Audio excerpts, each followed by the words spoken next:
Assalamualaikum warahmatullahi wabarakatuh. Halo teman-teman semua, perkenalkan nama saya Muhammad Anam dari kelas 12/4. Di sini saya akan menjelaskan mengenai materi tentang teks prosedur. Untuk penjelasannya, kita lihat di slide selanjutnya. Nah, pertama itu ada pengertian dari teks prosedur. Teks prosedur adalah teks yang berisi langkah-langkah atau tahapan dalam melakukan sesuatu. Langkah-langkah tersebut meliputi urutan proses membuat sesuatu dari tahap awal sampai akhir untuk mencapai atau menciptakan suatu tujuan. Nah, tujuan dari teks prosedur adalah untuk memberikan panduan rinci tentang cara melakukan suatu pekerjaan dengan material dan metode yang detail. Nah, untuk jenis-jenis dari teks prosedur, yang pertama ada teks prosedur sederhana, yaitu hanya berisi 2 atau 3 langkah saja, contohnya prosedur untuk mengoperasikan televisi. Lalu, ada teks prosedur kompleks, yaitu terdiri atas banyak langkah dan jenjang untuk tiap tahapannya. Contohnya, teks prosedur kompleks adalah cara mengisi formulir pendaftaran sekolah.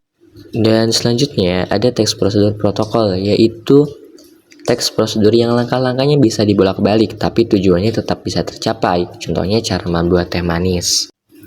Nah, untuk ciri-cirinya, yang pertama menggunakan kalimat perintah, kedua menggunakan kata kerja aktif, ketiga terdapat panduan yang harus dilakukan, keempat menggunakan kata hubung, kelima terdapat aturan dalam hal bahan atau kegiatan, keenam menggunakan kata keterangan untuk menyatakan rincian waktu, tempat, dan cara, ketujuh terdapat isi kegiatan yang harus dilakukan secara urut.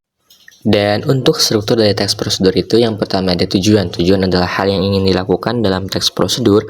Kedua, material. Dalam bagian ini kamu bisa menuliskan alat, bahan, atau hal-hal yang perlu dipersiapkan untuk membuat sesuatu. Yang ketiga, langkah-langkah. Langkah-langkah yaitu tahapan atau proses untuk membuat sesuatu. Yang keempat, penegasan ulang, simpulan atau manfaat jika pembaca berhasil mengikuti petunjuk yang terdapat di dalam teks prosedur. Nah, lalu selanjutnya ada kaidah kebiasaan teks prosedur. Yang pertama, kalimat dapat berupa imperatif, deklaratif, atau interrogatif. Lalu, konjungsi yang digunakan dibagi menjadi konjungsi persyaratan dan konjungsi temporal. Untuk nomor lainnya adalah kata bilangan yang digunakan untuk mengurutkan langkah-langkah, seperti pertama, kedua, ketiga, dan seterusnya. Pronomina atau kata gantinya digunakan untuk menggantikan orang atau benda berdasarkan fungsi yang menggantikan orang atau benda. Nah, verba yang digunakannya itu berupa verba material dan verba tingkah laku. Lalu, untuk langkah-langkah membuat teks prosedur, yang pertama kita harus menentukan judul terlebih dahulu, teman-teman. Lalu membuat tujuan, membuat daftar alat dan bahan, menyusun langkah-langkah, dan terakhir mensempurnakan dengan penutup atau kesimpulan. Nah, contoh dari teks prosedur itu ada cara mengambil uang di ATM. Yang pertama, masukkan kartu debit ke mesin ATM. Kedua, masukkan nomor PIN ATM.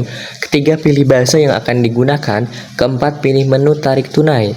Kelima, pilih nominal yang tersedia di layar. Keenam, pilih cetak struk jika ingin mencetaknya. 7, jika sudah pilih selesai. 8, tunggu beberapa saat, transaksi sedang diproses. 9, ambil uang dari mesin ATM. 10, transaksi selesai. Jangan lupa ambil kartu dari mesin ATM. Cukup sekian dari saya, kurang lebihnya mohon dimaafkan. Terima kasih. Wassalamualaikum warahmatullahi wabarakatuh.